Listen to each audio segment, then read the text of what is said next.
Hari ini, kita akan mempelajari firman Alkitab bawah subjek Tuhan yang menguji hati. Buku Amsal bab 17 tertulis, Kui adalah untuk melebur perak, dan perapian untuk melebur emas. Tetapi Tuhanlah yang menguji hati. Mari lihat ayat itu pada hari ini. Buku Amsal bab 17. Ayat 3 berkata, Kui adalah untuk melebur perak, dan perapian untuk melebur emas.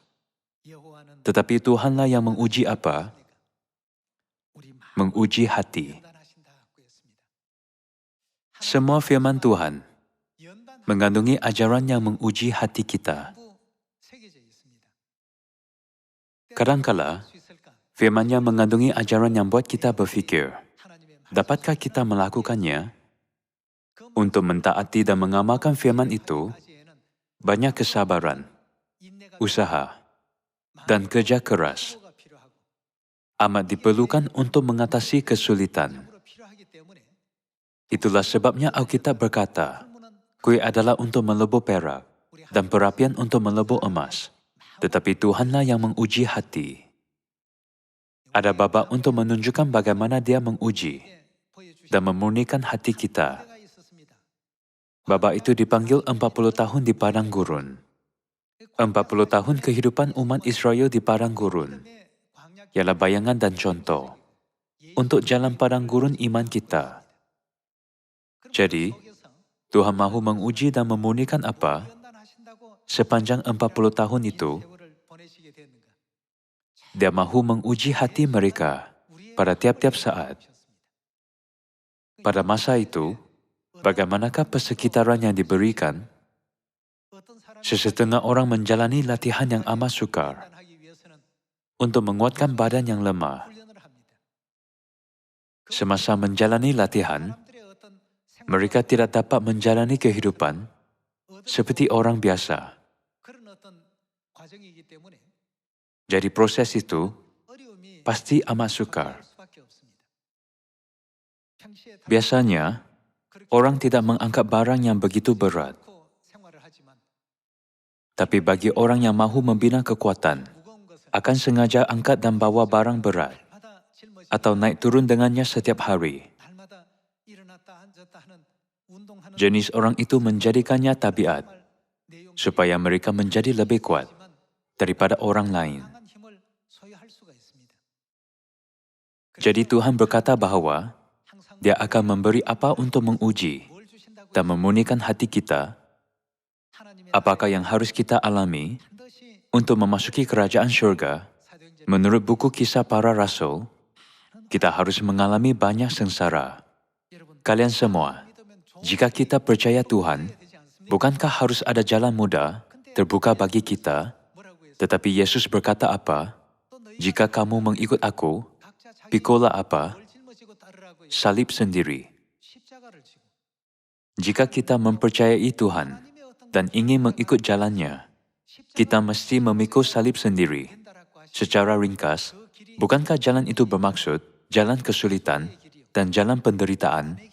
Kalau begitu, mengapa Tuhan memberi kesulitan? Sesetengah orang berfikir bahwa apabila kita mempercayai Tuhan, kita mendapat banyak duit, keputusan sekolah menjadi baik, dan keluarga kita menjadi bahagia.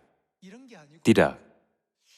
Walaupun kita mempercayai Tuhan, kadangkala ada kesulitan, penderitaan, dan perkara yang tidak disangka.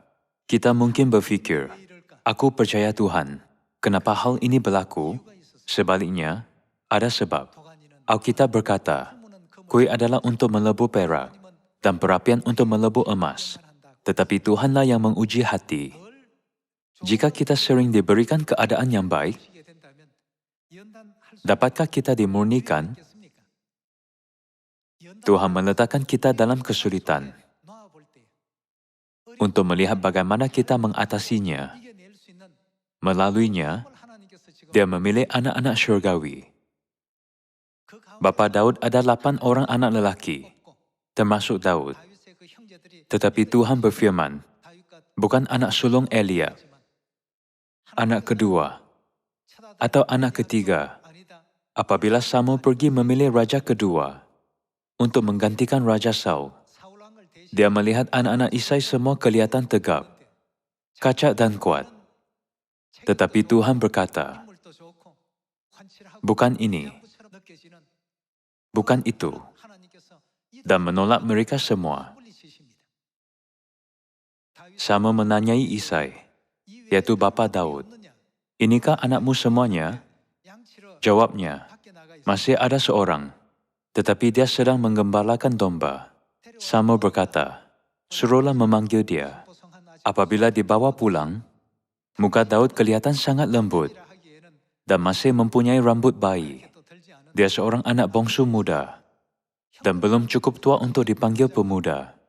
Apabila Samuel melihat anak sulung Isai, dia berfikir, dia pastilah orang yang dipilih Tuhan.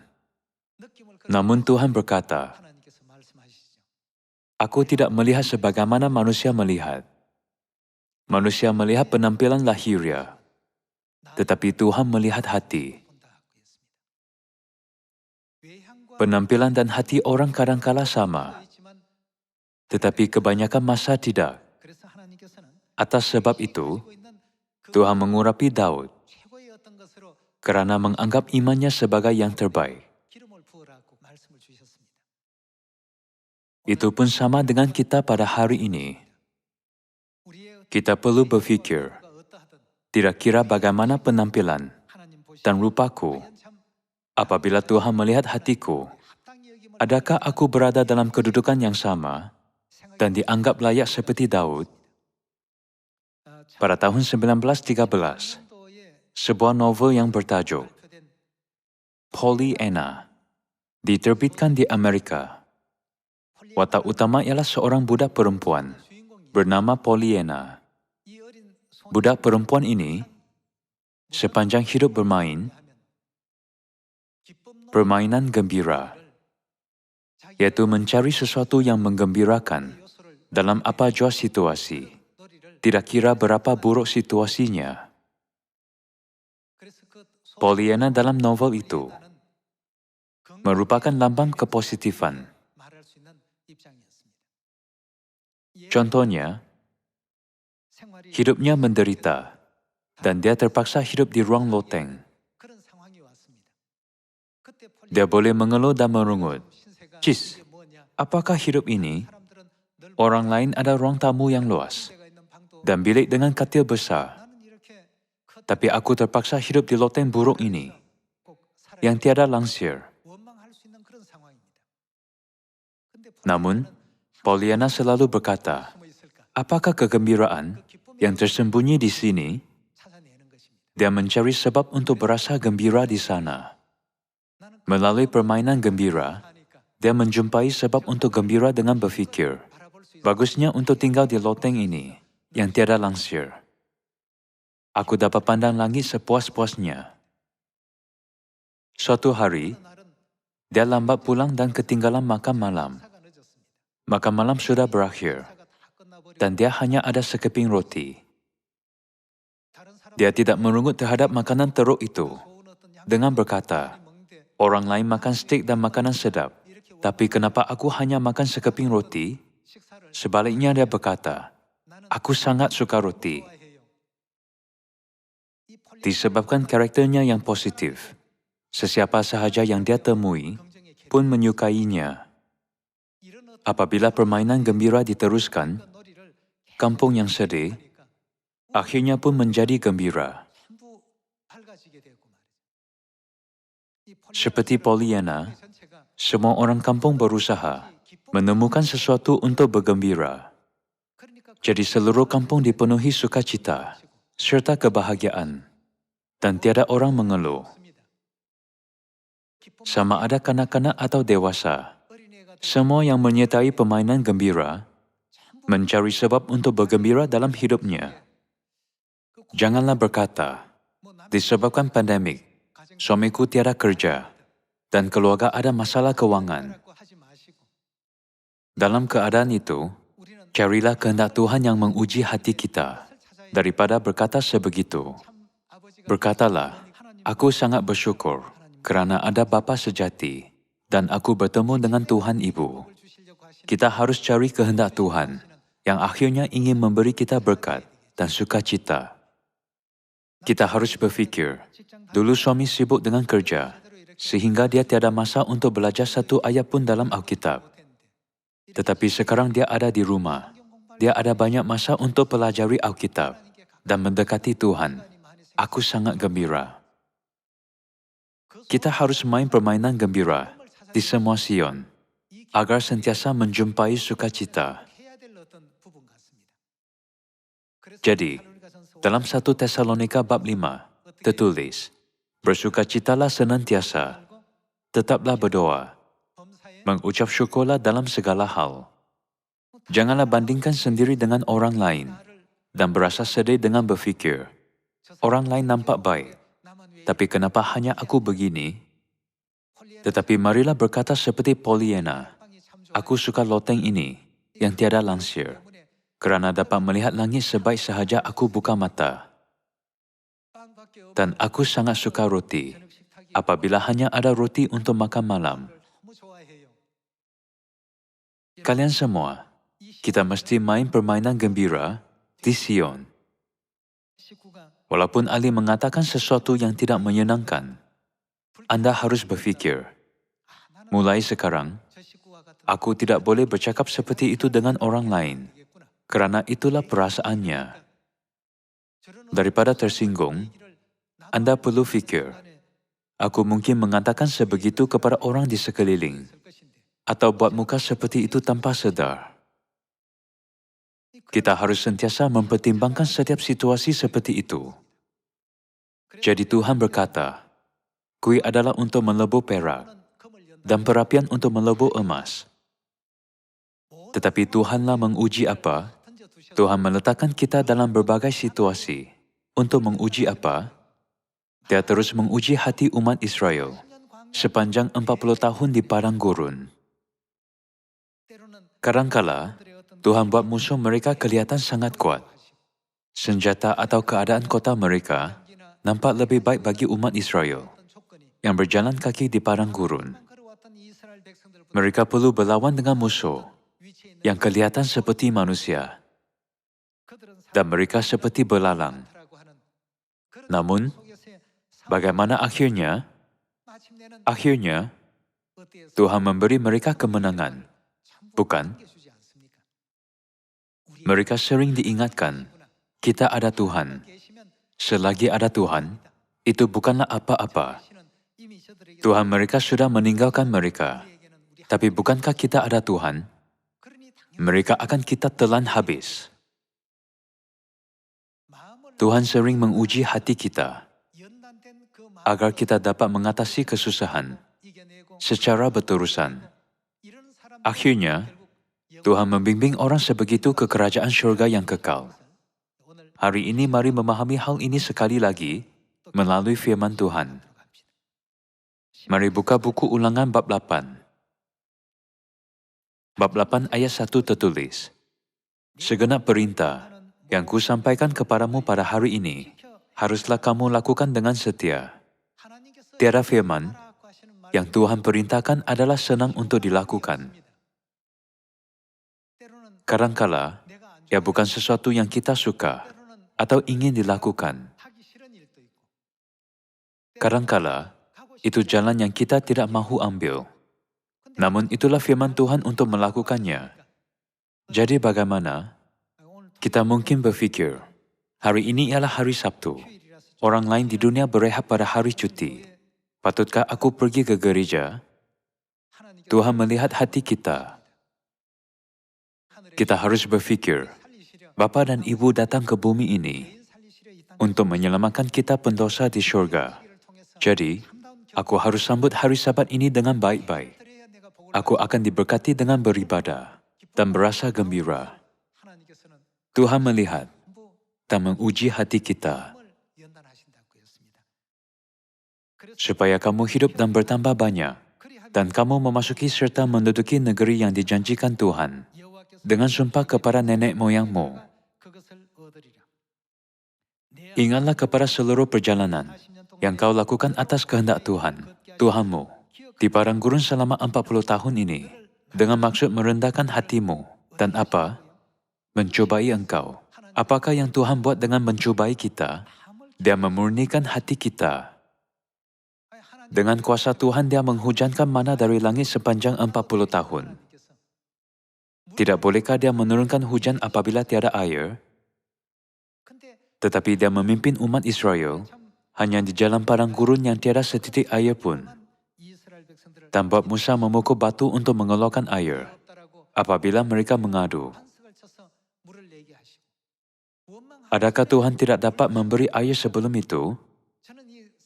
Setiap kali saya melihat apa yang terjadi di padang gurun, saya berfikir, Tuhan yang Maha Tahu boleh memberi apa yang diperlukan sebelum umat itu merungut. Kenapa Dia berbuat demikian? Apakah sebabnya? Kuih adalah untuk melebur perak dan perapian untuk melebur emas. Tetapi Tuhan menguji apa melalui setiap situasi. Kita perlu berfikir, bukankah kita ada Tuhan dan kerajaan syurga? Kehendak Tuhan yang mendalam untuk menguji iman kita setiap saat adalah akhirnya memberi kita kehidupan kekal dan berkat kerajaan syurga yang mulia. Tuhan merendahkan hati umat Israel dan biar mereka dikalahkan di kota Ai, bukan kerana Dia tidak berkuasa. Melalui buku Ulangan bab 8, mari ingat sekali lagi, apabila kita mempunyai minda yang betul di depan Tuhan, kita dapat diberkati apabila kita masuk dan keluar. Tuhan telah membuka jalan ini untuk kita. Ayat 2 sekali lagi. Ingatlah kepada seluruh perjalanan yang kau lakukan atas kehendak Tuhan, Tuhanmu, di padang gurun selama 40 tahun ini, dengan maksud merendahkan hatimu dan mencobai engkau untuk mengetahui apa yang ada dalam hatimu, yakni apakah engkau berpegang pada perintahnya atau tidak. Jadi Ia merendahkan hatimu, membiarkan engkau lapar, dan memberi engkau makan mana yang tidak kau kenal, dan yang juga tidak dikenal oleh nenek moyangmu, untuk membuat engkau mengerti bahwa manusia hidup bukan dari roti saja, tetapi manusia hidup dari segala yang diucapkan Tuhan. Firman Tuhan adalah terbaik. Kita dapat diberkati jika kita mematuhinya. Jika kita melakukan seperti yang difirmankan, jalan syurga yang tidak kita ketahui akan dibuka. Namun, apabila banyak orang disuruh melakukan firman Tuhan, mereka berkata, bagaimanakah kita dapat mengikut semuanya? Banyak orang muda berkata begitu. Mari terus membaca ayat 4. Pakaianmu tidaklah menjadi buruk di tubuhmu, dan kakimu tidaklah menjadi bengkak selama 40 tahun ini. Maka haruslah engkau insaf, bahwa Tuhan, Tuhanmu, mengajari engkau seperti seorang mengajari anaknya. Oleh sebab itu haruslah engkau bagaimana? Berpegang pada perintah Tuhan, Tuhanmu, dengan hidup menurut jalan yang ditunjukkannya, dan dengan takut akan Dia. Kita mesti patuh dalam apa situasi pun. Apabila Tuhan berkata kepada Abraham, korbankanlah anak tunggalmu Ishak, yang kamu terima pada umur 100 tahun. Apakah perasaannya? Dia mungkin berfikir, jika Tuhan tidak ingin memberikannya, baiklah jangan selamanya. Bukankah keterlaluan memberikannya apabila aku berumur 100 tahun dan mengambilnya? Aku bukan ada 2 anak, hanya seorang saja. Keluhan, rungutan, serta minda yang baik dan yang jahat akan saling berlawan. Namun, hati Abraham bertekad dan sangat teguh. Dia percaya dengan pasti janji Tuhan, aku akan membuatkan keturunanmu banyak, seperti bintang-bintang di langit melalui anakmu. Hatinya tidak bergoyah, meskipun dia tidak akan ada keturunan tanpa Ishak. Dia berfikir, Tuhan suruh aku mempersembahkannya. Jadi jika aku patuh, Tuhan akan membangkitkannya semula, dan biar keturunanku banyak. Memandangkan dia beriman mutlak, Tuhan memberikannya gelaran yang berharga, yaitu nenek moyang iman. Dan aku akan memberkati orang-orang yang memberkati engkau, dan mengutuk orang-orang yang mengutuk engkau. Apabila kita melihat jalan yang para nenek moyang iman ambil satu persatu, kita menyadari bahwa Tuhan pastilah Dia yang menguji dan memurnikan hati kita. Selepas 40 tahun kehidupan padang gurun, akhirnya Tuhan bawa mereka ke mana? Dia bawa mereka ke Kanaan. Seperti itu, Tuhan bawa kita ke mana selepas menguji dan memurnikan hati kita di padang gurun iman? Syurga yang kekal, bukan? Kalian semua, tidakkah Anda ingin pergi ke syurga? Anda ingin pergi ke sana. Saya juga. Kerajaan syurga ialah tempat yang semua manusia harus pergi. Inilah perintah yang Tuhan berikan agar kita boleh hidup di syurga. Kita mungkin berfikir, lebih baik jika Tuhan tidak memberi perintah, dan biar kita semua memasuki syurga, walaupun kita hidup sesuka hati kerana kita anak-anaknya. Namun, Dia masuk campur dalam kehidupan kita setiap masa, bahkan menghitung rambut kita. Tuhan terus menguji dan melihat hati kita dengan meletakkan kita dalam berbagai situasi. Jadi walaupun kita mengalami berpuluh-puluh ribu situasi, kita harus mencari kegembiraan. Seperti Pollyanna. Itulah sebabnya, kadangkala Dia memberi kita kesukaran. Buat kita lapar atau haus, kita perlu cari kegembiraan dalamnya.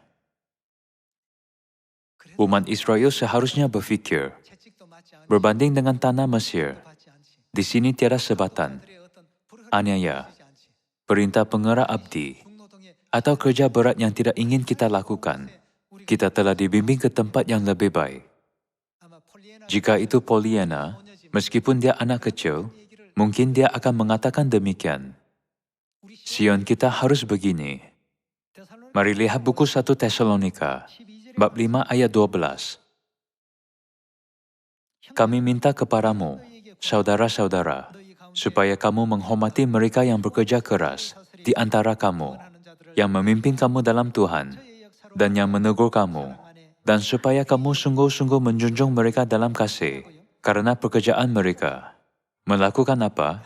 Hiduplah selalu dalam damai seorang dengan yang lain. Inilah firman Tuhan. Hiduplah selalu dalam damai. Namun, pasti ada persekitaran atau orang yang buat kita sukar untuk melakukannya. Jika kita semua dapat berdamai, Tuhan tidak akan berkata demikian.